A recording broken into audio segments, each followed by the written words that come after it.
बिसाते दुनिया उलट रही है, हसीन और पायदार नक्शे जहाने नौ के उभर रहे हैं, बदल रहा है निजाम कहना।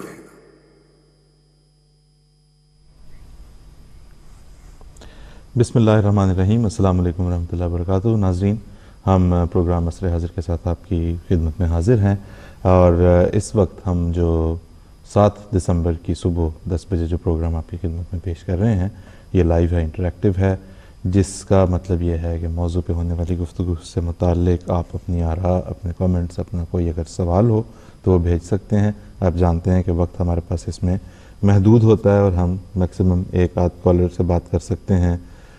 ट्वीट्स जो आपकी आती हैं, मैसेजेस जो आते हैं, वो हम अलबत्ता पढ़ के सुनाने की यहाँ पे कोशिश करते हैं। तो आप हमारे साथ प्रोग्राम के दौरान इंटरेक्ट कर सकेंगे और ये असर हाजिर के मौजूदा सीज़न का सेकंड लास्ट प्रोग्राम है। अगला प्रोग्राम जो है वो इस सीज़न का आखिरी प्रोग्राम होगा। आज हम अपने प्रोग्राम में, जो जिस तरह आप जानते हैं, 3 सेगमेंट्स में हम गुफ्तगू अपनी स्प्लिट करते हैं। पहले सेगमेंट में हम बात करते हैं किसी भी एक आज की बात जिसका नाम है, किसी भी करंट टॉपिक के ऊपर, किसी कंटेम्प्रेरी इशू के ऊपर। फिर हम जाते हैं इल्म व अदब में और फिर आखिर पर ज़ियाए खिलाफत। तो आज यहाँ पे हम अपने सेगमेंट आज की बात का आगाज़ करते हैं। सबसे पहले हमारे पास एक वीडियो पैकेज है, वो देख लेते हैं, फिर हम अपने स्टूडियो में आएंगे और गुफ्तगू का आगाज़ करेंगे। में से एक अहम ज़रूरत रिहाइश है। हम सबको सर छुपाने की गर्ज से मकान की ज़रूरत होती है और ये मकान हमें तहफ़्फ़ुज़ का एहसास फराहम करता है। हम अपने मकानों में अहले खाना के साथ ज़िंदगी बसर करते हैं। बामे ही मोहब्बत मकान को घर में तब्दील कर देती है। फ़ी ज़माना इस घर का हसूल एक अहम मसला है। आज इस मसला के बारे में कुछ गुफ्तगू। जी जनाब, तो आज इस मसले के बारे में कुछ गुफ्तगू हम करेंगे। हमारे साथ स्टूडियो में इस सेगमेंट के लिए तशरीफ़ रखते हैं मुकर्रम मोहतरम सलीम मलिक साहब। मलिक साहब को प्रोग्राम में खुश आमदीद कहते हैं। नाज़रीन, जिस तरह भी आपने वीडियो पैकेज में सुना कि फ़ी ज़माना हमारे बहुत बड़े मसाइल में से एक मसला रिहाइश का मसला है, अकोमोडेशन, हाउसिंग जिसको कहते हैं। यह हमारा एक ऐसा आज के दौर के इंसान का मसला है। उसमें क्या एहतियातें हैं जो करनी चाहिए, क्या देखना चाहिए, क्योंकि 2 सूरतें हैं, या तो ये कि इंसान किराए पे रहता है, या दूसरी सूरत ये होती है कि वो ख़रीदता है मकान मॉर्गेज की सूरत में। बिलखसूस अगर हम यहाँ वेस्टर्न सोसाइटी की बात कर रहे हैं, बल्कि अब तो दूसरी जगहों पर भी ये आम है। लेकिन हम इसमें सबसे पहले मलिक साहब, ये क्या हैं, what are the issues related to it, क्या मसाइल हैं जो इससे वाबस्ता हैं? सबसे बड़ा मसला सर ये है कि जब आप ख़रीदने लगते हैं मकान, तो उस वक्त आपको ये देखना पड़ता है कि आप कितना अफोर्ड कर सकते हैं कर्ज़ा, क्योंकि एक बड़े लॉन्ग टर्म कमिटमेंट होती है। ये कोई 1-2 दिन की बात नहीं होती, 1-2 साल की बात नहीं होती।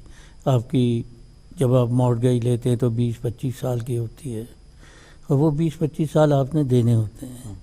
शुरू में आपको महसूस होगा कि शायद आजकल इंटरेस्ट रेट कम है तो आपकी किस्त बहुत छोटी होगी, आप समझते हैं आप अफोर्ड कर सकते हैं, आप बहुत बड़ी मॉर्गेज ले सकते हैं।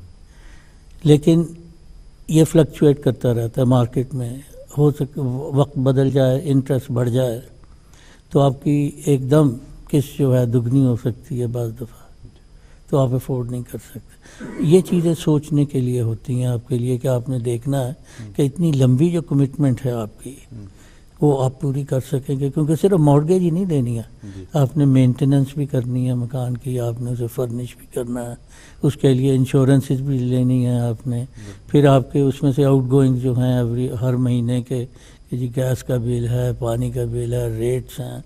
अब तो रेट्स भी बहुत हाई हो गए हैं और कम से कम 200-300 पाउंड महीने का सिर्फ रेट्स ही होते हैं आपको जो देने पड़ते हैं।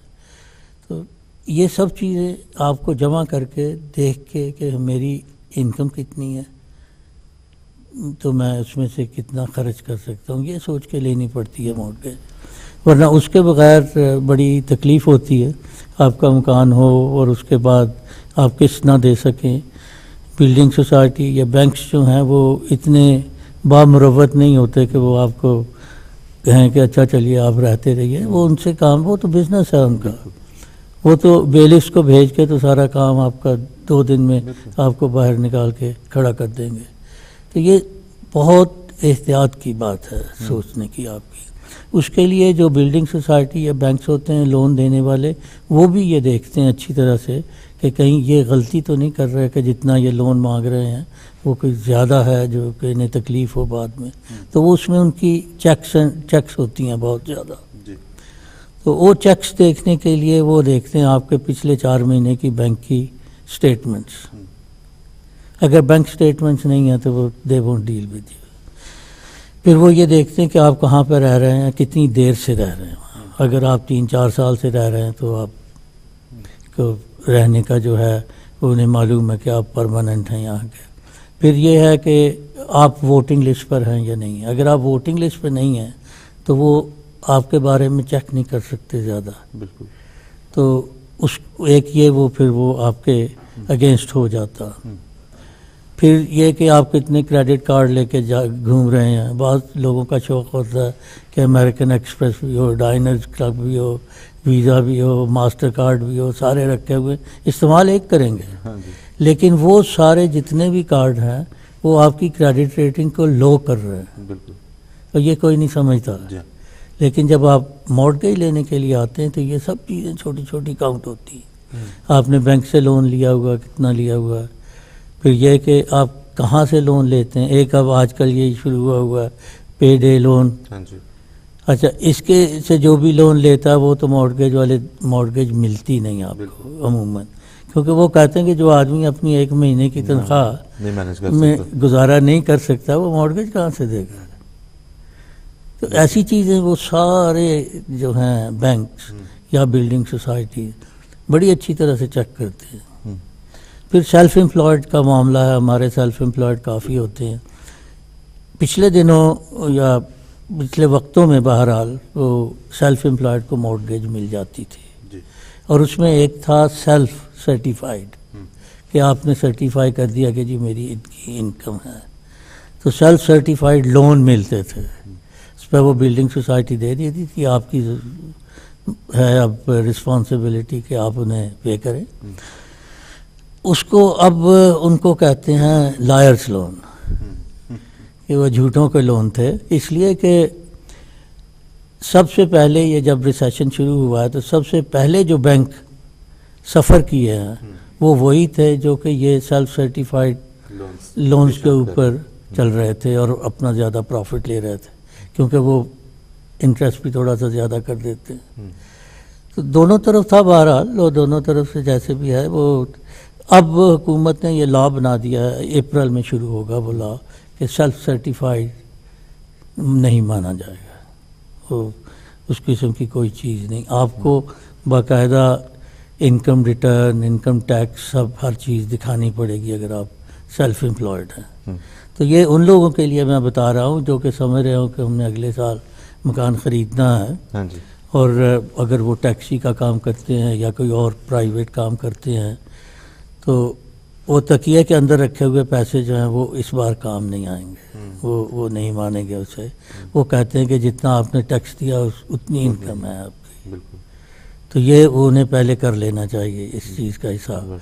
और फिर जैसे कि मैंने कहा कि 4 महीने की वो बैंक स्टेटमेंट्स वगैरह चेक करेंगे कि कंसिस्टेंटली आपकी कितनी सेविंग हो रही है और कितना खर्च हो रहा है, कितनी इनकम है। तो वो उन्हें पहले सोचना पड़ेगा सारा। लेकिन उसके साथ ये ज़रूर सोच लें कि आपके रेट्स क्या है कि जो आपने पे करने हैं। उसके बाद आपके घर की आउटगोइंग कितनी है, आपके रिहाइश का किस किस्म का तरीक़ है, कितना खर्च करते हैं आप। वो सारा आपको जमा करके फिर एहतियात से उतने पैसे लेने चाहिए जितने कि आप अफोर्ड कर सकते हैं देने के लिए। बिल्कुल ठीक।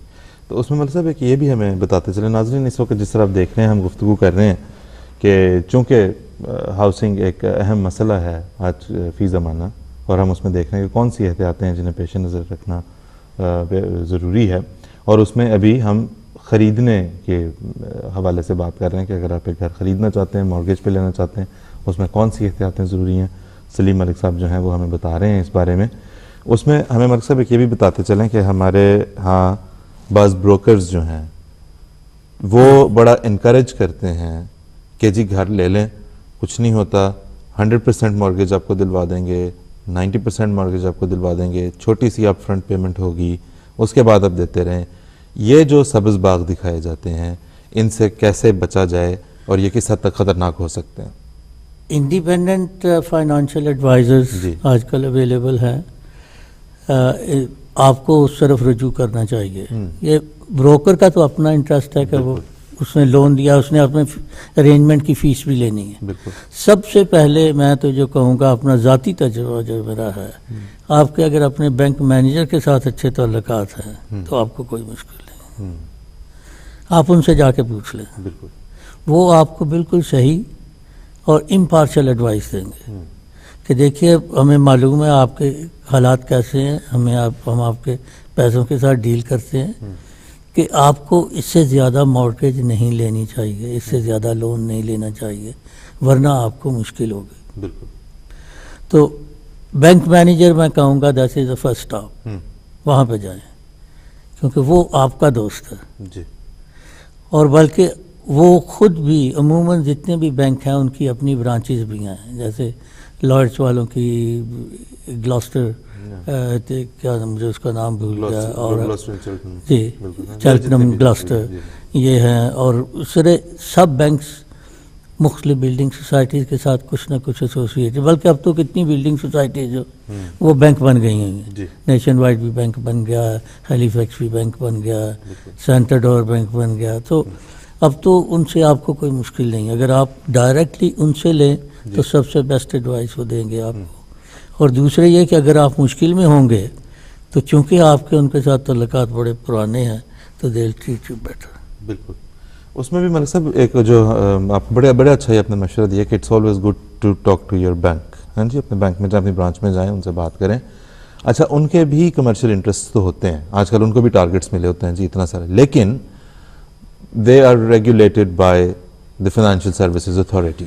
सो वो एक हद है जहां तक वो आपको हार्ड सेलिंग नहीं कर सकते। They can try to sell you a mortgage, लेकिन वो हार्ड सेलिंग नहीं करेंगे कि आपको कोई नाजायज़ तरीके से कोई चीज़ हासिल करने की तरगीब दिलाएंगे, क्योंकि उनका मेन इंटरेस्ट तो यह है कि देखिए 25 साल के लिए हम इस आदमी को बांध रहे हैं अपने साथ, तो हम ये चाहते हैं कि ये इनकम हमें रेगुलरली मिलती रहे।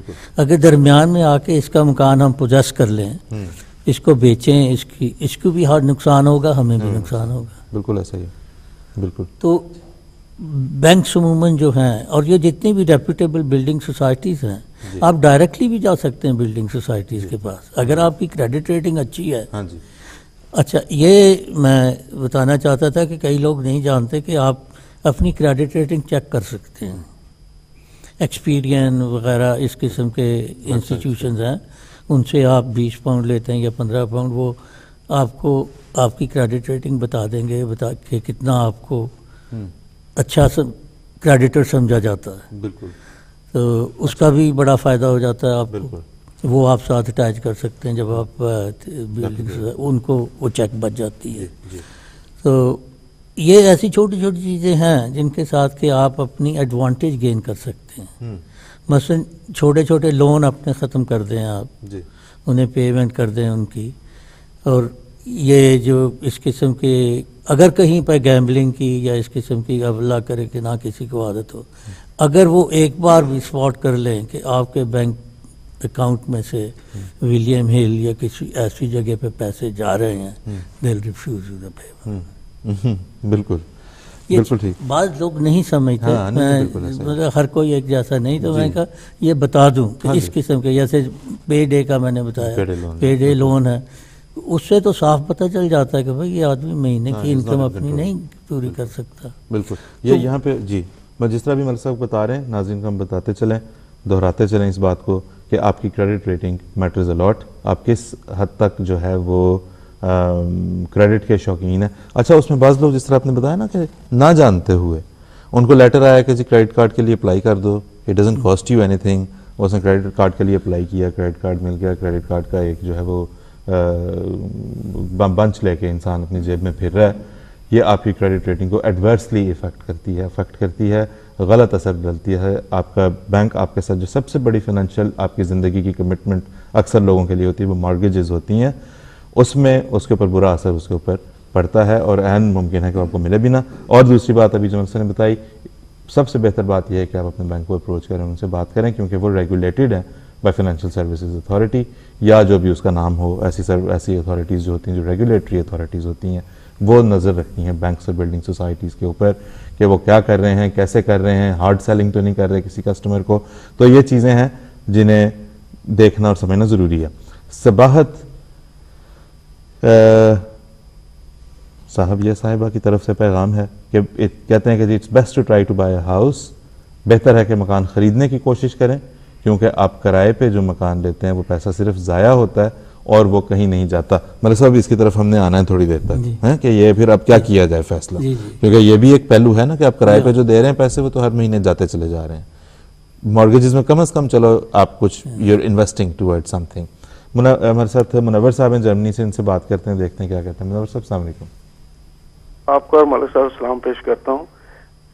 जर्मनी से मुनव्वर बोल रहा हूँ। मैं ये कहना चाहता हूँ, पूछना चाहता हूँ कि बैंक तो इत्मीनान के साथ जो है ना वो बिजनेस करता है, और आज तक देखने कोई बैंक जो है वो नुकसान में नहीं जाता, बल्कि मकान लेने वाले को नुकसान हो जाता है अगर वो उनकी वसात के मुताबिक, अपनी ताकत के मुताबिक वो जो चीजें जो उसने एग्रीमेंट किया था अगर वो पूरा नहीं चल सकता तो वो बेचारे के वो जमा पूंजी भी जाती रहती है।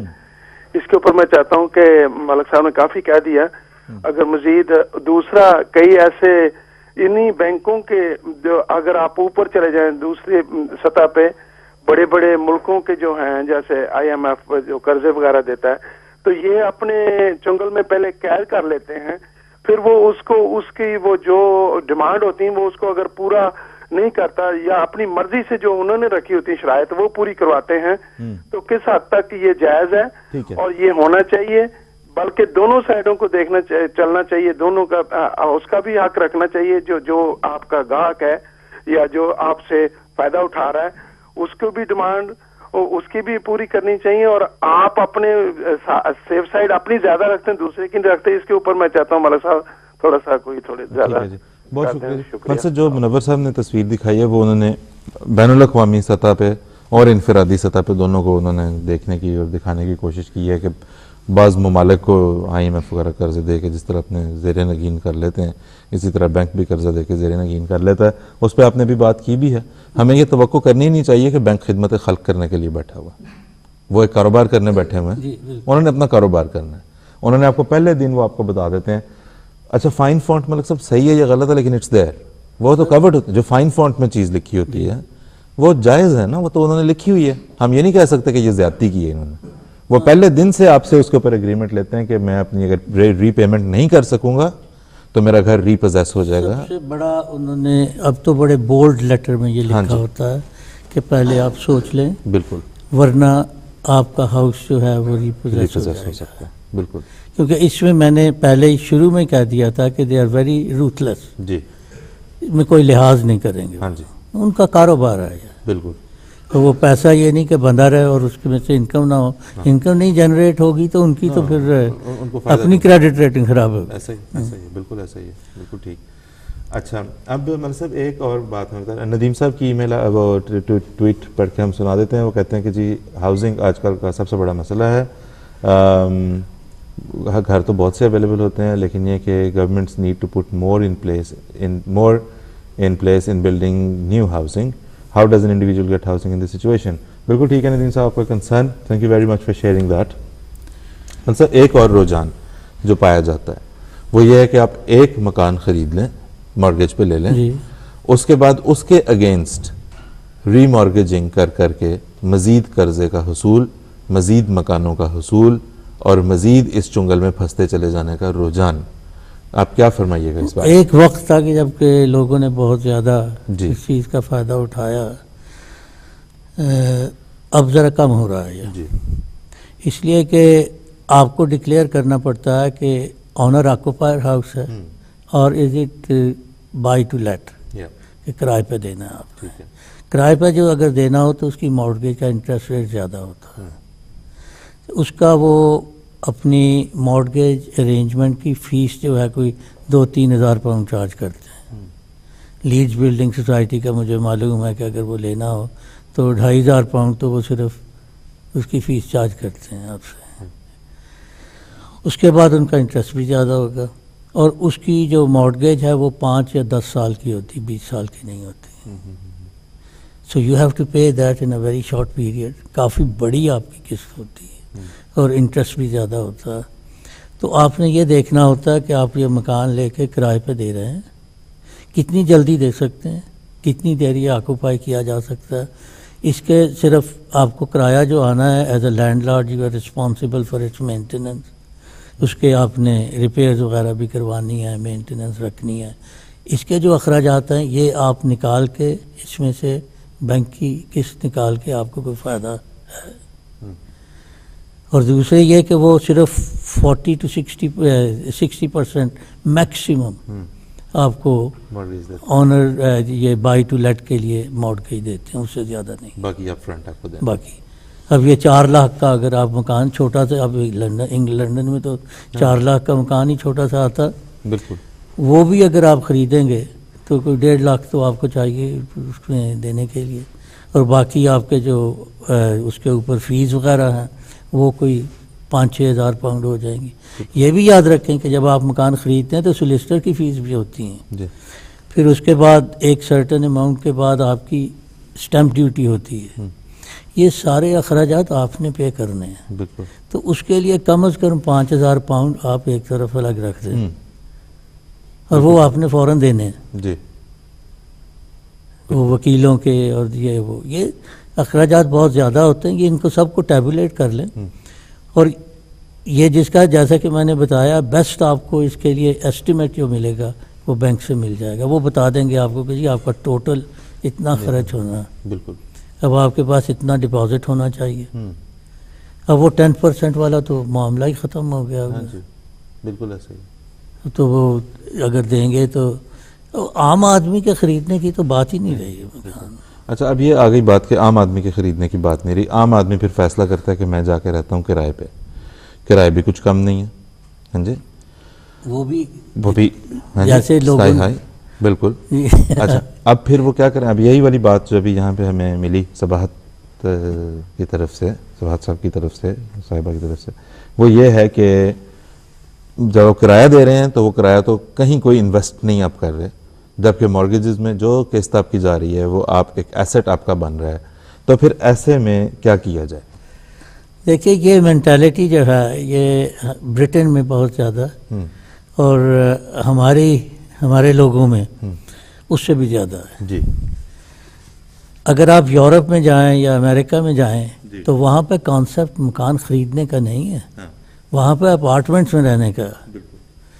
और उसकी वजह से चूँकि अपार्टमेंट्स बहुत हैं वहाँ पे, हर कोई अपार्टमेंट्स में रहता है, उनके किराए भी रीज़नेबल है। अच्छा, अब ये आ जाता है कि आपके पास फैमिली है, आप मकान में रहना चाहते हैं, किराया आप अफोर्ड नहीं कर सकते, आपकी इनकम कम है, तो उसके लिए इन्होंने आपके लिए रखे हुए हैं, एवेन्यूज़ हैं, खुले हैं दरवाजे। आप काउंसिल में अप्लाई कर सकते हैं कि काउंसिल की तरफ से अगर कोई अकोमोडेशन मिल सके। फिर एक और होता है सिस्टम, वो ये है कि शेयर्ड ऑनरशिप, कि आप आधा हिस्सा ख़रीदते हैं मकान का और आधे का किराया देते हैं जी। जैसे काउंसिल वगैरह करती हैं, लेकिन उनके लिए काफ़ी सख्त उनकी एलिजिबिलिटी रूल्स हैं, उसमें बहुत लंबा है जाना कि हम जाएं उसमें।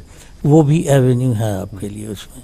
बाज़ काउंसिल्स के पास है, बाज़ काउंसिल्स नहीं करती। अच्छा, फिर ये कि आप किराए पर रहते हैं, उसमें फ़ायदे भी हैं।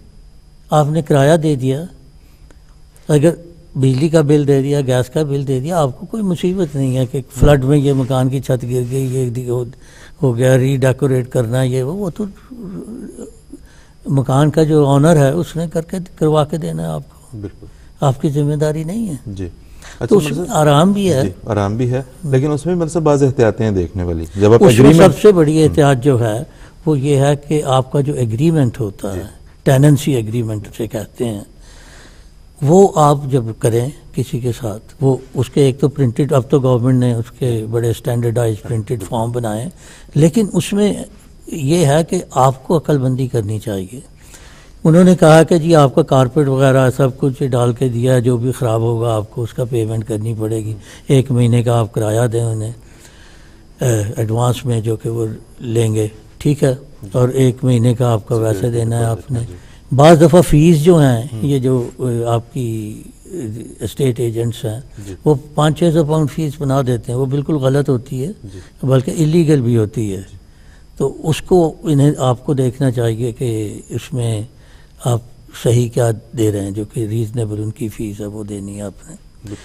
अच्छा, ये उसके अलावा जो टेनेंसी एग्रीमेंट में सबसे बड़ी चीज़ ये देखनी कि आपकी लायबिलिटी क्या और आपकी रिस्पॉन्सिबिलिटीज़ क्या क्या हैं उसमें, और वो लैंडलॉर्ड आपको उसके बदले में क्या दे रहा है, वो बड़े गौर से आपको देखना चाहिए। अगर तो वो कहता है कि जी देखिए ये कारपेट इसमें डाला हुआ है, ये नया नहीं है, आपको ये देखना होगा कि गैस सेफ्टी सर्टिफिकेट होना चाहिए आपके पास, कारपेट्स वगैरह जितने डाले हुए हैं वो फायर रिटार्डेंट कारपेट्स होने चाहिए, और आपके इस तरह के पूरे जो लॉ बना हुआ है गवर्नमेंट की तरफ से सेफ्टी का लॉ, वो पूरी तरह से उसमें किया गया। अगर हम अपने आदमी से ही किसी से जाके किराए पे लेंगे तो he may not observe those rule, लेकिन किराया जब देना है आपने तो वाई शुडंट ही। तो ये चीज़ें देखने की हैं उसमें बहुत ज़्यादा। अगर आप फ्लैट में रह रहे हैं, ब्लॉक ऑफ फ्लैट्स में, तो उसमें ये देखना कि सर्विस चार्जेस जो हैं वो रेंट में इंक्लूडेड हैं, अलग देने होंगे। ग्राउंड रेंट कितना देना है, सर्विस चार्जेस क्या है, और सर्विस चार्ज में मिल क्या रहा है, क्या सर्विसेज मिल रही हैं आपको। बिल्कुल, क्योंकि ये देखना ज़रूरी है कि अगर आप ब्लॉक ऑफ फ्लैट्स में रह रहे हैं तो उसमें जो विंडो क्लीनिंग के लिए आएंगे, जो आपके लैंडस्केपिंग गार्डनिंग के लिए आएंगे, उसका जो एक कलेक्टिव पेमेंट होती है उसमें आप खुद हिस्सा डाल रहे होंगे या आपका लैंडलॉर्ड आपके किराए में से या अपने तौर पे उसके अंदर शामिल होगा। एहतियात ज़रूरी है जी। और मेरे ख्याल टेनेंसी एग्रीमेंट साइन करते हैं, मेरा ख्याल है उसको भी कैजुअली नहीं लेना चाहिए, मशवरा कर लेना चाहिए किसी बहुत ज़्यादा। और उसके अलावा जो एक मैं बात कहना चाहता हूँ, किराए पर लेने के लिए सबसे ज़्यादा तो स्टूडेंट्स लेते हैं किराए पर मकान जी आजकल, टेंडेंसी कि 5-6 ने मिल के या 4-5 ने मिल के ले लिया मकान। उसमें होता है जॉइंट टेनेंसी एग्रीमेंट। तो स्टूडेंट्स को वार्न करना चाहिए, जो कि उन्हें नहीं पता होता, कि अगर ये 4 आप इकट्ठे रह रहे हैं और एक आदमी ने किराया नहीं दिया या एक ने डैमेज कर दिया सब कुछ और वो पेमेंट नहीं कर रहा, तो आप सबको मिलकर देना पड़ेगा। वो बिल्कुल ऐसा ही, आप जिम्मेदार हैं इसके। बिल्कुल ऐसा ही। और चूँकि आप स्टूडेंट हो तो गारंटर वो अमूमन आपके पेरेंट्स को लेते हैं। बिल्कुल। तो अगर आप नहीं तो पेरेंट्स से लेंगे वो। बिल्कुल। सो ये टेनेंसी एग्रीमेंट्स बहुत इम्पोर्टेंट है, उन्हें बहुत गौर से देख के आदमी को पढ़ के, अगर फैमिली के साथ रह रहा है तो और भी ज़्यादा ज़रूरी है उसके लिए। बल्कि दीवारों की कई लोग तो यहाँ पर तस्वीरें खींच लेते हैं कि जी इसकी स्टेट ये है, जाने से पहले आप देख लीजिए। ऑर्डनरी वेयर एंड टेयर जो है वो ठीक है, बस समझिए कि कारपेट अगर गिर गई है तो आप कहेंगे जी ये तो जनरल वेयर एंड टेयर है, लेकिन अगर आपने उस पर से आपके बच्चे ने स्याही का डाल दिया उसके ऊपर तो वो डैमेज है, वो आपको देना पड़ेगा। तो इस किस्म की चीज़ें होती हैं। बहुत शुक्रिया सर। अच्छा, अब ये है कि हम ने आज मलिक सर ने बात की, बड़ी अच्छी इसमें हमें बातें बताई हैं। हम ये भी कुछ बातें हैं ऐसी जो ज़रा थोड़ी सी मद्देनज़र रखनी चाहिए। एक अहमदी टेनेंट को ये याद रखना चाहिए कि उसका लैंडलॉर्ड उसकी हरकत व सकनात और उसके रहन सहन से इस बात का फ़ैसला करेगा।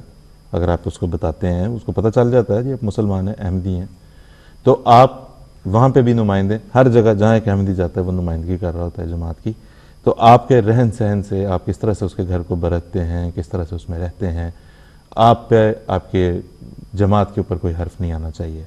और अगर आप एक अहमदी लैंडलॉर्ड हैं तो आपका टेनेंट इस बात पे फैसला कर सकता है कि एक अहमदी जब तजारत करता है, कारोबार करता है, लेन देन का मामला करता है, मुआहदा करता है, तो वो कैसा लैंडलॉर्ड साबित होता है, कैसा मालिक मकान साबित होता है।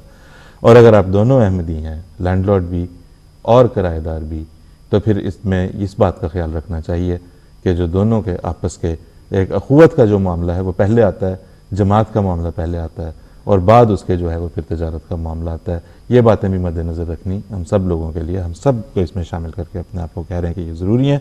अफजाल अहमद आबिद साहब, अस्सलाम वालेकुम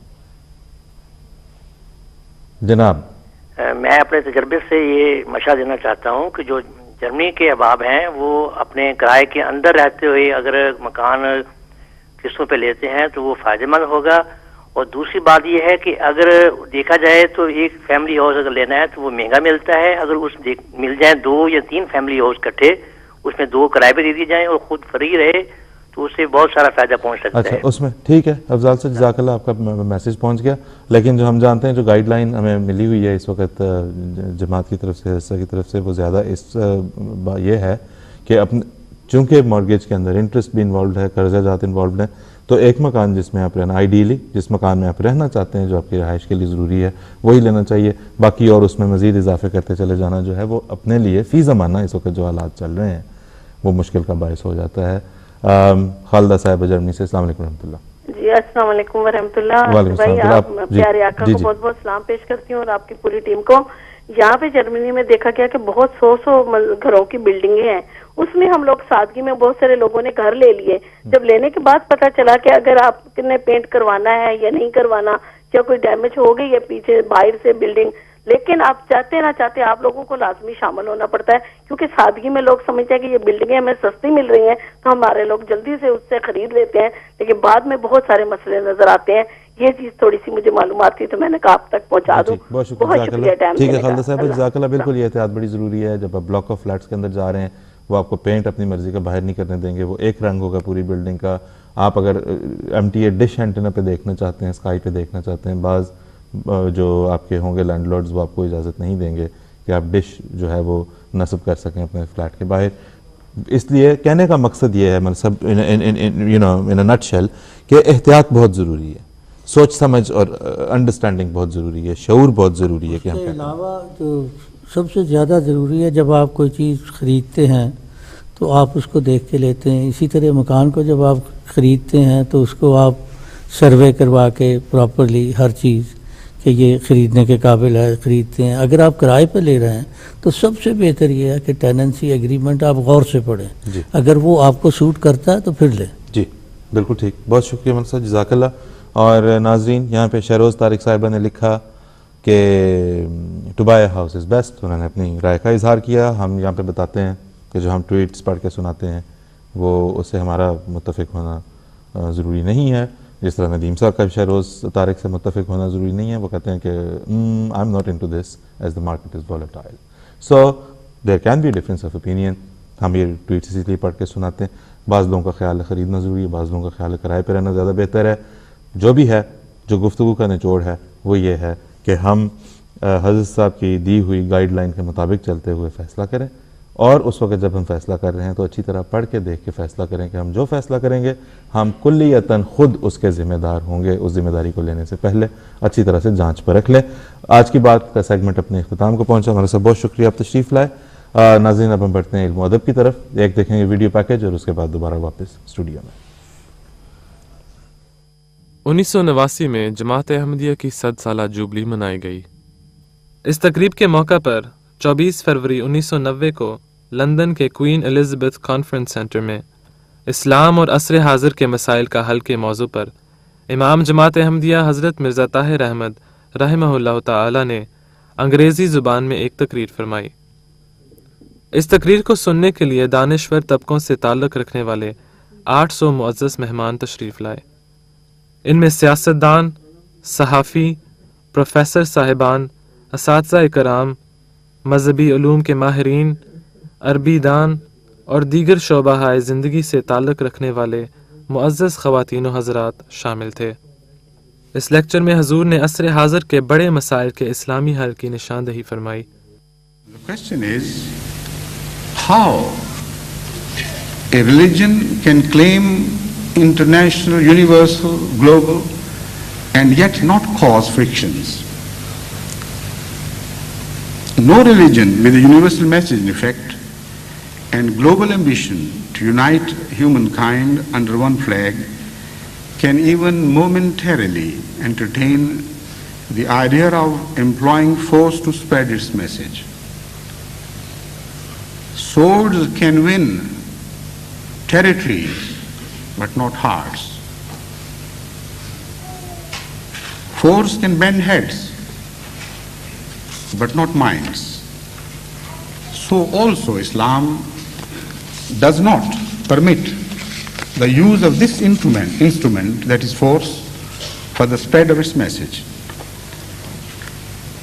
It declares, La ikraha fi deen, there is no coercion in matters of religion whatsoever.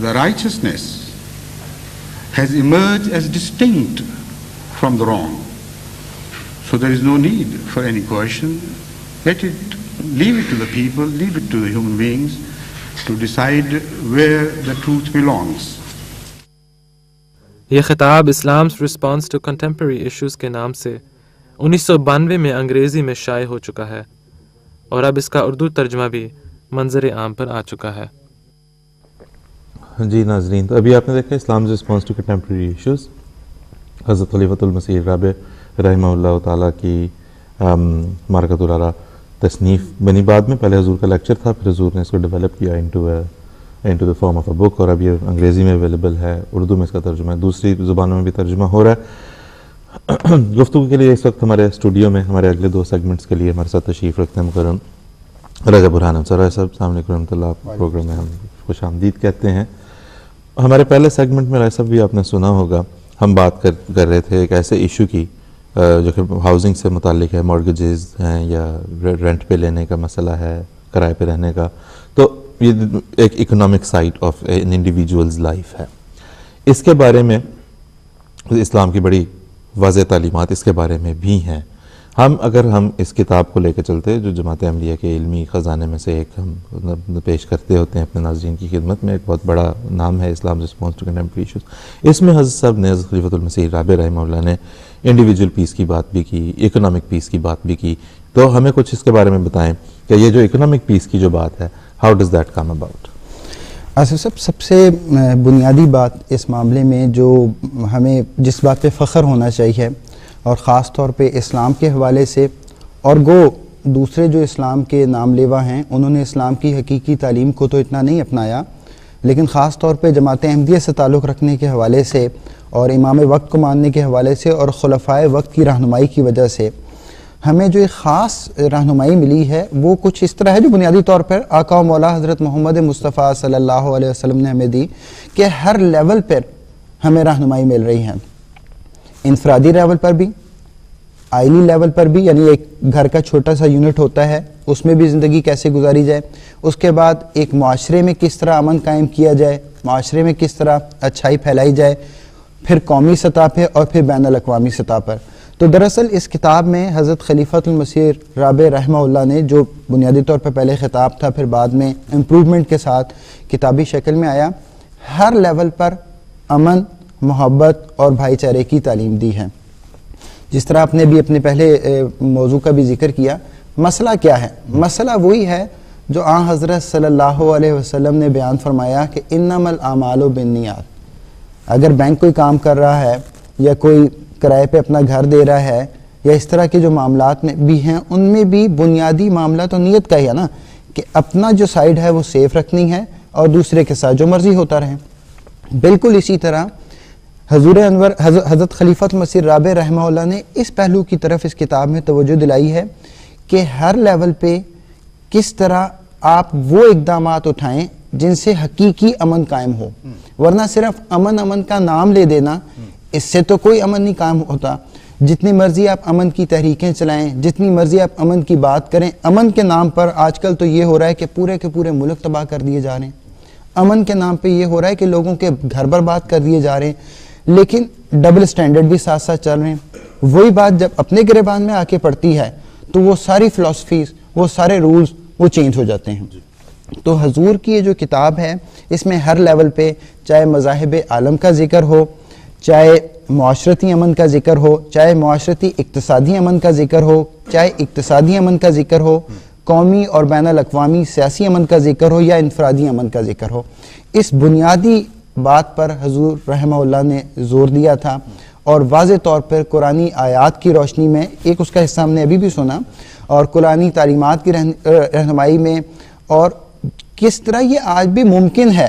सिर्फ उन तवज्जुहात की ज़रूरत है, उन इंटेंशंस की ज़रूरत है, अगर उनको अपना लिया जाए तो ये बहरहाल मुमकिन है कि दुनिया में हर सतह पर अमन कायम किया जा सके। बिल्कुल, और वो ज़ाहिर है वो इनफरादी सतह से शुरू होता है। जिस तरह अभी पिछले सेगमेंट के आखिर पे भी बात हुई है कि मतलब हमें ये देखिए इंटेंशन की बात है, हम एज अ किसी भी रोल में अगर हम सोसाइटी के अंदर हैं तो हमें क्या देखना चाहिए, कैसे करना चाहिए। अच्छा, उसमें हम ये देखते हैं, एक तो है इस्लाम रिस्पॉन्स टू कंटेम्प्रेरी इशूज़, इसका उर्दू में भी तर्जुमा हो चुका, और मेरा ख्याल है कि हम नाज़रीन से दरख्वास्त ये करेंगे कि वो ज़रूर हम सबको जाके वो वाले मुतल्लिका हिस्से कम अज़ कम, अगर पूरी नहीं अव्वल तो पूरी पढ़नी चाहिए, नहीं तो कम अज़ कम वो मुतल्लिका हिस्से ज़रूर पढ़ लेने चाहिए। अच्छा जी, अब अगर हम इकोनॉमिक पीस की बात कर रहे हैं तो उसमें हम देखते हैं कि हिस्टोरिकली एक बैकग्राउंड है हमारा जो चला आता है सैयदना हज़रत अक़दस मसीह मौऊद अलैहिस्सलाम से लेके हज़रत आगे फिर खुलफा जितने भी आए, खलीफा मसीह अव्वल, खलीफा मसीह सानी, खलीफा मसीह सालिस, खलीफा मसीह राबे, अब मौजूदा हज़रत साहब हज़रत अमीरुल मोमिनीन यदुल्लाह ताला बिन, सब ने जो है वो यकीनन एक इकोनॉमिक्स की इम्पोर्टेंस को कहीं पे कभी भी नज़रअंदाज नहीं किया गया, बल्कि उसको उसकी ड्यू अहमियत दी गई है। तो अगर हम थोड़ा सा हिस्टोरिकली चलते हैं तो मसीह अलैहिस्सलाम के ज़माने से हम कैसे देखते हैं इकोनॉमिक इम्पोर्टेंस को कैसे बयान होते हुए? जी असल जिस तरह आपने पहली जो बात बयान की कि इस किताब के हवाले से, इसके पढ़ने के हवाले से कोई भी इंसान ख़ास तौर पे आजकल के ज़माने में रहने वाला, वो जब इस किताब को लेगा, चाहे वो अंग्रेज़ी जानने वाला हो या उर्दू जानने वाला हो, अगर इस किताब की सिर्फ फहरिस्त मज़ामीन यानी इंडेक्स से गुजरा जाए तो भी कई ऐसे अनावीन उसको अपने इंटरेस्ट के मिल जाएंगे कि वो गुजरते गुजरते ही चाहेगा कि वहाँ से किताब को खोल के उन सवालात का हल लेते हुए आगे की तरफ चले जाए। ये तो बुनियादी बात हो गई। जहाँ तक जमात अहमदिया के किरदार का बात है, हज़रत मसीह मऊद अलैहिस्सलाम और बाद में आपके खुलफा का जो किरदार है, जो बुनियादी फ़र्क है ना आसिफ साहब, जो नज़र आता है, जो दूसरे जानने के बावजूद इकरार गाहे बगाहे इकरार करने के बावजूद बयान नहीं कर पाते, वो ये है कि हकीकी ताल्लुक़ जो खुदा ताला के साथ है और किसी का डर नहीं है। मैं इस बात का बार बार जिक्र करना चाहूँगा, इस किताब के आखिर में हज़रत खलीफतुल मसीह राबे ने जो बुनियादी पैगाम दिया है, वो अगर मैं अपने अल्फाज में बयान करूँ तो वो ये है कि खुदा ताला के बगैर अमन मुमकिन ही नहीं है। यही वो बात है जो हज़रत मसीह मऊद अलैहिस्सलाम ने बयान फरमाई है। हज़रत खलीफतुल मसीह अव्वल रज़ियल्लाहु अन्हु बहुत मशहूर है, अक्सर जिक्र किया जाता है कि कुरान करीम पढ़ाया करते थे, कुरान करीम का दर्स दिया करते थे। अपनी वफ़ात से पहले वसीयत में भी ये फरमा के गए कि दरसुल कुरान जो है वो जारी रहेगा। हज़रत मुस्लिम मऊद रज़ियल्लाहु अन्हु की ज़िंदगी देख लें, आप फरमाते हैं कि जो कुछ भी इल्म सीखा है वो कुरान करीम की बेस पे सीखा है। हालांकि बज़ाहिर तौर पे दुनियावी तालीम, कोई इतनी ज़ाहिरी तालीम, कोई डिग्रीज़ वगैरह नहीं थी, लेकिन बेशुमार डिग्री रखने वाले वो आज इस बात का इकरार करते हैं, हज़रत मुस्लिम मऊद रज़ियल्लाहु अन्हु की ज़िंदगी में भी इकरार करते थे कि हम तो बेशुमार उलूम की बेसिक्स हज़रत मुस्लिम मऊद रज़ियल्लाहु अन्हु से सीखते हैं। हज़रत खलीफत मसीह सालिस रहमहुल्लाह का किरदार, अब ये जो स्लोगन है, कहने को एक सिंपल सी बात है कि love for all hated for none, लेकिन अमली तौर पर इसको अपनाना निहायत मुश्किल है, और जो अपनाता है वो हकीकी अमन कायम करता है, इंफरादी सतह पर भी, आइली सतह पर भी, माशरती सतह पर भी, कौमी सतह पर भी और आलमी सतह पर भी। हज़रत खलीफतुल मसीह राबे रहमहुल्लाह की भी सारी ज़िंदगी, आपके तमाम कारनामे, आपकी तमाम काविशें उठा के देख लें, और हज़रत खलीफतुल मसीह खामिस अय्यदहुल्लाह ताला बिन अज़ीज़ का जो दौर है, वो तो समझ लें कि जो खिलाफत जो है आहिस्ता आहिस्ता बहुत ज़्यादा खुल के आलमी मंजरनामे पे आ गई है। देखें, ये इस प्रोग्राम का भी उन्वान है असरे हाजिर। ठीक, असरे हाजिर में जिस नुमाया अंदाज में हज़रत अमीरुल मोमिनीन अय्यदहुल्लाह ताला बिन अज़ीज़ ने तमाम पहलुओं से अमन का जिक्र किया है और उसके बारे में तालीमात दी हैं, उसकी कोई मिसाल मिलती नहीं है। दुनिया में बेशुमार मौज़ूआत पे बातचीत की जाती हैं, बड़ी बड़ी डिबेट्स की जाती हैं, बड़ी बड़ी किताबें लिखी जाती हैं, लेकिन उसका जो असल पहलू होता है, चाहे वो खुदा ताला से ताल्लुक़ रखने का हो या बुनियादी हुकूक बनीने इंसान के देने के हों, उसका कोई जिक्र नहीं करता, और इधर उधर की सारी बातें करते हुए, सारी फ़िलासफ़ी बयान करते हुए आगे बढ़ते चले जाते हैं। तो ये वो बुनियादी फ़र्क है जो महज खुदा ताला की ताईद से और उन्हीं लोगों को हासिल होता है जो खुदा ताला के फरिश्तादे होते हैं, उसके मुकर्रर करदा होते हैं, और ख़ुद अल्लाह ताला उनकी रहनुमाई करता है। बहुत शुक्रिया रईस साहब। हम अपने नाज़रीन से जिस तरह भी कह रहे थे दरख्वास्त करेंगे कि जमाती लिटरेचर का मुताला बहुत ज़रूरी है। आज हम इस किताब पर बात कर रहे हैं, इस्लाम रिस्पॉन्स टू कंटेम्प्रेरी इशूज़, लेकिन ये एक सिलसिला है, और जमात के लिटरेचर में हम जो भी चीज़ पेश करते हैं वो उस सिलसिले की एक कड़ी होती है, एक लिंक होता है उसका। जो सबसे ज़्यादा आपको हैरत अंगेज़ बात, खुशगवार हैरत अंगेज़ बात आपको उसमें नज़र आएगी, हम अपनों को भी दूसरों को भी, वो ये है कि जिस तरह भी हम इकोनॉमिक पीस के ऊपर बात कर रहे थे, इकोनॉमिक्स की इंपॉर्टेंस पे बात कर रहे थे सोसाइटी में, तो जमात अहमदिया के आइम्मा ने जब भी कभी इकोनॉमिक्स की बात की है, आपको हैरत होगी ये जान के कि कुरान की तालीम की रोशनी में चूंकि वो बात की गई और उसे जिस तरह फी ज़माना उसे बयान किया गया, तो उसमें पता चलता है कि उसके अंदर भी एक रूहानियत का पहलू है। जब हज़रत मुस्लिम मौद रज़ियल्लाहु तआला अन्हु ने निज़ाम नौ पेश फरमाया, इस्लाम का इक़्तिसादी निज़ाम हुज़ूर ने बयान फरमाया, उसको पढ़ के अंदाज़ा होता है कि ये कोई इकोनॉमिक्स कोई ऐसी स्टैंड अलोन चीज़ नहीं है, बल्कि इसका बराह रास्त ताल्लुक जो है वो इन फ़र्द और अक़वाम की रूहानियत के साथ होता है। वहाँ पे वही वाली बात जो विरासत ने शुरू में बताई कि रसूलुल्लाह की हदीस इन्नमल अमालु बिन्नियात, उसके ऊपर जाती है बात कि अगर कोई तिजारत भी कर रहा है, कारोबार भी कर रहा है, तो किस नीयत और किस इरादे से कर रहा है। तो फी ज़माना, तो अब ये अगर हम यहाँ की दूसरी सोसाइटी में देखें जो कि कमर्शियल सोसाइटी है, उसमें तो कोई वैल्यूज़ की बात ही नहीं है ना। उसमें तो rights and duties and responsibilities की बात है कि मैंने ये पहले साइन करा लिया था लिहाजा करो, वो कहते हैं मैंने ये साइन पढ़ के नहीं किया था लिहाजा मैं नहीं करता, या तुमने ये बताया नहीं था लिहाजा मैं नहीं कर रहा। तो यहाँ पे तो 1 on 1 हो गई बात। जबकि इस्लाम में हम देखते हैं और जिस तरह से हमें हज़रत मसीह अलैहिस्सलाम और आपके खुलफा ने बताया समझाया, वो ये है कि हर इंसान हर अमल जो है वो उसकी नीयत के साथ जुड़ा होता है।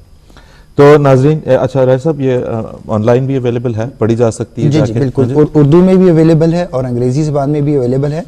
सब ये जिस बात का आप जिक्र कर रहे थे इस हवाले से, जो अगेन बार बार औरत को उस बात की तरफ आना होता है, क्योंकि एक ये भी बात हमें अपने नाजरीन को भी बतानी चाहिए और बार बार इसका जिक्र करना चाहिए कि कोई एक तो कोई खुफिया चीज़ नहीं है जी, और कोई ऐसी बात नहीं है जिस तरह अभी पहले जिक्र हो रहा था कि जब वो टर्म्स एंड कंडीशन पे साइन किया जाता है। बल्कि मुझे एक दिलचस्प बात याद आ गई कि किसी ने कहीं कोई फॉर्म फिल कर रहे थे तो उस पर अचानक किसी ने सवाल पूछा कि कभी ये आपने टर्म्स एंड कंडीशन पढ़ी है?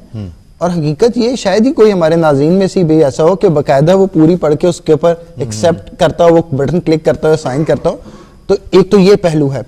दूसरा पहलू ये है कि इस्लाम बुनियादी तौर पर जो डिफ्रेंशिएट करता है, जो अब इस्लाम वाज़े तौर पर दुनिया के सामने और बुनियादी तौर पे लोगों के सामने उभर के सामने आता है। जिस किस्म के भी आप निज़ाम की बात कर लें, सरमायादाराना निज़ाम की बात कर लें, और जितने भी मॉडर्न और जो गुज़श्ता निज़ाम हैं उनकी बात कर लें, इस्लाम इस तरह उनसे बिल्कुल आउटस्टैंड करता है कि इस्लाम बुनियादी तौर पे जोर देता है कि कुर्बानी दी जाए, और दूसरे के लिए अगर अपने चंद हुकूक भी छोड़ना पड़े तो उसके लिए अल्लाह ताला से अजर अजीम का वादा, और वो मिलता भी है, उसको पहलू नज़र रखते हुए कुर्बानी करते चला जाए। और अल्लाह ताला खुद ही उसको भी माशरे में भी, और मुझे इस पे वो ज़िम्नन वो बात याद आ गई कि जब ये पूछा गया कि ये जो नेकियां की जा रही हैं तो क्या आपको यकीन है कि आपको यकीनन जन्नत मिलेगी? तो बयान किया गया कि जन्नत तो बात की बात है, जो नेक अमाल में करूंगा उसका नतीजा इसी दुनिया में मिलेगा। तो ये वो बुनियादी फर्क है कि इस्लाम जो भी नजरिया बयान करता है वो इतना वाजे खुला होता है, कोई लंबी चौड़ी टर्म्स एंड कंडीशन नहीं होती जिनको पढ़े बगैर आपने क्लिक करना है या साइन करना है, बल्कि वाजे वाजे हिदायत हैं, वाजे वाजे बातें हैं, उनके ऊपर अमल करते हुए, और जब आप उनके ऊपर अमल करते हैं दूसरे खुद आपके हुकूक आपको देना शुरू कर देते हैं, और बहरहाल आपके हुकूक तो आपको मिलते ही हैं। तो हुकूक का मसला भी हल हो जाता है, अमन का मसला भी हल हो जाता है, और एक ऐसी पुरफज़ा माहौल और कायम होता है अमन का कि जिसकी कोई मिसाल नहीं मिलती।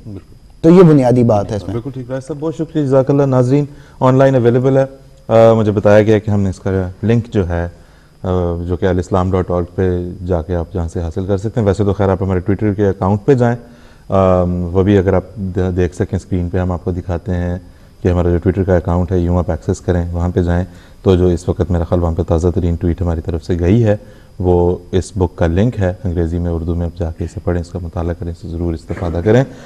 हमारा इल्म अदब का जो सेगमेंट है वो अपने इख्तिताम को पहुँचा, आखिरी सेगमेंट की तरफ बढ़ते हैं। राजा साहब हमारे साथ रहेंगे अगले सेगमेंट में भी, ज़ियाए खिलाफत। एक वीडियो पैकेज देखते हैं फिर वापस आते हैं। खिलाफत अहमदिया एक ऐसी रोशनी है जो हमें हर दौर और हर मोड़ पर रास्ता दिखाती है। किसी भी ज़माने का कोई भी मसला हो, खिलाफत अहमदिया वो रहनुमाई फराहम करती है जो कहीं और मुयस्सर नहीं। इस ज़माना में मुआशी चैलेंजेस का सामना करने के लिए हज़रत अमीरुल मोमिनीन अय्यदुल्लाह ताला अफराद को और अक़वाम को भी बेमिसाल रहनुमाई फराहम करते हैं। जी नाजरीन, ज़ियाए खिलाफत में राजा साहब, फ़र्द से लेके अक़वाम तक हम इस वक्त ये देख रहे हैं नज़ारा अपनी आंखों से। अल्हम्दुलिल्लाह हम तो देख ही रहे हैं, गैर भी देख रहे हैं और गैर देख के हैरान है। और गैरों का पिछले दिनों एक कमेंट किसी ने मुझे बताया जो बड़ा दिलचस्प भी है और उसमें एक अजीब बात भी इस लिहाज से। उन्होंने कहा कि जी ये कोई कह रहा था किसी डिस्कशन में, कोई गैर जमात उलमा की डिस्कशन हो रही थी, जिसमें उसने ये कहा है कि जी ये जो कादियानी हैं, जो कि वो अहमदियों के लिए लफ्ज़ इस्तेमाल करते हैं, इनमें और हमें फ़र्क क्या है? फ़र्क यह है कि ये लोग सोते नहीं हैं। तो जिसमें बात ये है, जो कहना चाह रहा था वो तो ये, वैसे तो एतराज़ मैंने कहा कि जी पहली दफ़ा ऐसा आया है सामने, इसका पता नहीं क्या जवाब देंगे, लेकिन जो कहना चाह रहा है वो ये कहना चाह रहा था गालिबन कि ये आराम से सब कुछ छोड़ छाड़ के नहीं बैठे हुए, और उसका नतीजा ये है कि अगर किसी के पास वो इमामत है ही नहीं जो खिलाफत अहमदी की शक्ल में जमात अहमदी के पास मौजूद है, वो किसी तरफ जा नहीं सकते, किसी तरफ चल नहीं सकते। तो वो जो एक बढ़ते रहने और चलते चले जाने की तवज्जो है वो इसलिए है कि वो उस मकनातीसी ताकत के साथ, हम उस इमामत के साथ जुड़े हुए, उस इमाम के साथ जुड़े हुए हैं जो खुदा ताला की दी हुई ताकत से आगे की तरफ बढ़ता चला जाता है। वैसे सब इस ज़माने में अगर हम देखें तो ये जो फ़र्द से लेके अक़वाम तक, और फिर ये कि कंसिस्टेंट है वो मैसेज, कुछ बताएं इसके बारे में। आसिफ साहब, हम तो क्योंकि खिलाफत अहमदिया पर ईमान रखते हैं और हम ये नज़ारे अल्लाह ताला ने तौफीक दी है, कई दफ़ा देखने का हमें मौका मिलता है, तो हम अपने जज्बात को, ये एक हकीकत है कि हम कंट्रोल नहीं कर पाते। लेकिन खिलाफत अहमदिया से ताल्लुक़ रखने वाली बातें जो हैं, जब वो लोगों के सामने, गैरों के सामने भी पेश की जाती हैं, तो वो बहरहाल सोचने पे ज़रूर मजबूर हो जाते हैं कि ये कैसा अजीम शान और कैसा अजीब व गरीब निज़ाम है। जिस तरह पहले जिक्र हुआ कि इनफरादी सतह से आलमी सतह पर रहनुमाई का एक सिलसिला है और दुआओं का एक सिलसिला है, क्योंकि हमारे नज़दीक तो उनकी बड़ी अहमियत है। इनफरादी सतह पर जहाँ तक जमात अहमदिया के मेंबरान का ताल्लुक़ है, खतूत के ज़रिए खिलाफत अहमदिया के साथ जुड़े हुए हैं, इनफरादी और इज्तिमाई मुलाकात के ज़रिए खिलाफत अहमदिया के साथ जुड़े हुए हैं। मुझे बार बार वो बात याद आ जाती है कि हज़रत खलीफतुल मसीह ख़ामिस सय्यदुल्लाह ताला मिदद अज़ीज़ अपनी एक दौरा से जब वापस तशरीफ़ फरमा हुए यहाँ लंदन में, तो एक बच्चों के साथ एक क्लास थी, तो उसमें किसी बच्चे ने सवाल किया कि हुज़ूर आप फ़लाँ मुल्क गए थे तो आपने कौन कौन सी जगह देखी? तो प्यारे इमाम ने उस वक़्त ये जवाब अनायत फरमाया कि मैं वहाँ सैर व तफरीह के लिए तो नहीं गया था, मैं तो वहाँ अहबाब जमात से मिलने के लिए गया था। यानी हुजूर के जो दौरा जात भी होते हैं, उनका मकसद महज इनफरादी तौर पर, इज्तिमाई तौर पर और माशरती तौर पर, मुल्की सतह पर और आलमी सतह पर लोगों की इस्लाह करना होता है, उनको वो रूहानी असरात पहुँचाने होते हैं, मादी चीज़ों में भी उनकी रहनुमाई करना होती है। यहाँ मैं एक और बात का भी जिक्र करना ज़रूरी समझूंगा कि हुजूर जहाँ भी तशरीफ़ लेके जाते हैं या हुजूर जहाँ कहीं मौजूद होते हैं और वहाँ से जब वो पूरी दुनिया से मुखातिब होते हैं, हुजूर के जो बयानात, आपके जो इरशादात होते हैं, आपके जो खिताबात होते हैं, आपके जो खुतबात होते हैं, वो एक ही वक्त में इनफरादी सतह से आलमी सतह पर हर किसी को आप मुखातिब फरमा रहे होते हैं। अगर आप आइली ज़िंदगी के बारे में या इनफरादी अमाल के बारे में गुफ्तगू फरमा रहे होते हैं, इरशादात फरमा रहे होते हैं, वो भी ये पहलू रखते हैं कि अगर कोई उनको उनके उशरे अशीर पे ही अमल करना शुरू कर दे तो वो भी बरकत लेके चला जाएगा साथ। और फिर मानने वाले तो अमल करते ही हैं, यहाँ तो बेशुमार ऐसी गवाहियां भी मिलती हैं कि जो नहीं मानते वो भी दिलचस्पी के साथ, क्योंकि उनको पता है कि सही रहनुमाई यहीं से मिलनी है, वो हज़रत खलीफतुल मसीह ख़ामिस अय्यदहुल्लाह ताला बिन अज़ीज़ के खिताबात सुनते हैं, उनको उन तक रसाई हासिल करने की कोशिश करते हैं, उनके माने सुनने की, समझने की कोशिश करते हैं और जिस हद तक मुमकिन होता है वो आगे दूसरे लोगों तक पहुँचाते हैं। असल क्योंकि एक ख़ास बात जो खिलाफत अहमदिया के साथ अल्लाह ताला की जो तायीद होती है, अल्लाह ताला की जो नुसरत होती है, जो बुनियादी तौर पे जमात अहमदिया का पैगाम है। देखिए इस वक्त अगर आप पूरे आलम पे नज़र दौड़ाएं, 100 साल पहले तो ज़माना था कि हर कोई बबांगे दोहल इस बात का ऐलान कर रहा था कि जी मसीह आने वाला है, इमाम मेहदी आने वाले हैं, कृष्ण आने वाले हैं, और तमाम मज़ाहिब वाले अपने अपने रहनुमा का इंतज़ार कर रहे थे। अब वो आवाज़ तो हज़रत मसीह मऊद अलैहिस्सलाम ने जो बयान फरमाया था कि जिसने आना था वो तो आ गया है, तुम हमेशा इसका इंतज़ार करते रहोगे, तुम्हारी नस्लें इनका इंतज़ार करती रहेंगी। तो वो आवाज़ें तो दबती चली जा रही हैं। लेकिन एक बात लोगों को समझ में नहीं आ रही, जो हज़रत मसीह मऊद अलैहिस्सलाम ने भी हमेशा बयान फरमाई, और खिलाफत अहमदिया भी, चाहे हज़रत खलीफतुल मसीह अव्वल हों, सानी हों, सालिस हों, राबे हों या खामिस अय्यदहुल्लाह ताला बिन अज़ीज़, वो बयान फरमा रहे हैं कि ये एक ऐसा ज़रिया है जिसमें तमाम मज़ाहिब को, तमाम अक़वाम को इकट्ठा किया जा रहा है। वरना जो मुसलमान इमाम महदी का इंतज़ार कर रहे हैं वो इस बात का दावा कर रहे हैं कि सिर्फ हम बख्शे जाएंगे, बाकी सारे उनकी हिलाकत हो जाएगी। जो मसीह का इंतज़ार कर रहे हैं वो भी ये दावा कर रहे हैं कि हम सिर्फ बख्शे जाएंगे, बाकी सबकी हलाकत होगी। लेकिन इधर आप देखें, एक इलाही रहनुमाई, एक इलाही नूर जो खिलाफत के ज़रिए हम तक पहुँच रहा है, उसका तो हर तरफ पैगाम ये है कि जो कोई इस छतरी के नीचे आएगा, जो कोई इस आगोश में आएगा, वो किसी भी मजहब व मिल्लत से ताल्लुक़ रखता हो, क्योंकि मसीह मऊद अलैहिस्सलाम के आने का मकसद ये था कि तमाम अक़वाम को जमा किया जाएगा, और खिलाफत अहमदिया जहाँ भी मौजूद है, जहाँ भी जाती है, हर किसी को इकट्ठा कर रही है, चाहे वो हिंदू मज़हब से ताल्लुक़ रखता हो, ईसाई मज़हब से ताल्लुक़ रखता हो, मुसलमानों के किसी फ़िरके से ताल्लुक़ रखता हो, या उसका बेशक बज़ाहिर तौर पे, क्योंकि आजकल तो दुनिया में ऐसे भी बेशुमार लोग मिलते हैं जो अपने आप को किसी मज़हब के साथ अटैच करना पसंद नहीं करते, उन सब के लिए खलीफा वक्त की रहनुमाई है। और लोग जो भी इसको सुनते हैं, देखते हैं, वो इसको महसूस किए बगैर नहीं रह पाते। बिल्कुल, बहुत शुक्रिया, जज़ाकल्लाह। और सब हम यहाँ पे ये भी बताते चलें, जिस तरह भी बात हुई कि हज़रत अमीरुल मोमिनीन अय्यदहुल्लाह ताला बिन अज़ीज़ मुल्कों तशरीफ़ ले जाते हैं, एक ऐसा पैगाम लिए जो इस वक्त निजात की तरफ जाने के लिए आखिरी पैगाम है, इससे ज़्यादा कुछ नहीं हो सकता। और वो ज़ाहिर है हुज़ूर सल्लल्लाहु अलैहि वसल्लम का, हज़रत मसीह का पैगाम है। उसमें वो जो एक हमें रंग नज़र आता है, हज़रत मसीह ने फरमाया कि मेरे पास आओ, आजमाओ, रहो, महसूस करो और फिर बताओ। इस वक्त भी कितनी मिसालें हैं हमारे सामने कि जिनको बेतहाशा तबलीग की गई, जिन लोगों को दलाइल दिए गए, हर तरह की बातें समझाई गई, बुझाई गई, बताई गई, लेकिन एक उनका दिल इस तरफ नहीं आया, पर तबीयत इधर नहीं आती। हाँ जी, लेकिन एक मुलाकात हज़रत साहब के साथ, एक राब्ता हज़रत साहब के साथ, और उनकी ज़िंदगी तब्दील हो गई। हाँ जी, तो ये कितना एक अजीमुशान सिलसिला है कि हुजूर, जो लोग तो हुजूर के पास आ सकते हैं वो आते हैं, जो नहीं आ सकते हुजूर उनके पास तशरीफ़ ले जाते हैं। उसमें हमारी जमात के अफराद को भी फ़ायदा उठाना चाहिए, इस्तिफ़ादा करना चाहिए, मुस्तफ़ीज़ होना चाहिए, जो नहीं है उन लोगों को भी करीब लेके आना चाहिए। और फिर जो दिन भर की रिपोर्ट, जो हुजूर के दौराजात की रिपोर्ट्स हैं, हम कोशिश कर रहे हैं यहाँ पे इस वक्त के कंट्रोल रूम में कि हम एक लिंक दे सकें अल-फज़ल 2013 का, मिसाल के तौर पर नमूनतन इंडेक्स का। अगर नहीं हो सकता है अभी, क्योंकि प्रोग्राम को बिल्कुल ख़त्म होने वाला है, अगर इस वक्त में 1-2-3 मिनट में ना भी हो सका तो आप alfazl.org है जी हमारी वेबसाइट, जहाँ पे अल-फज़ल आपको मिल, और उसमें अल-फज़ल इंटरनेशनल पे जाके इंडेक्स का आपको वहाँ पे लिंक मिल जाएगा, आप उसको क्लिक करें, उसमें हुजूर के दौराजात की रिपोर्ट नमूनतन पढ़ लें।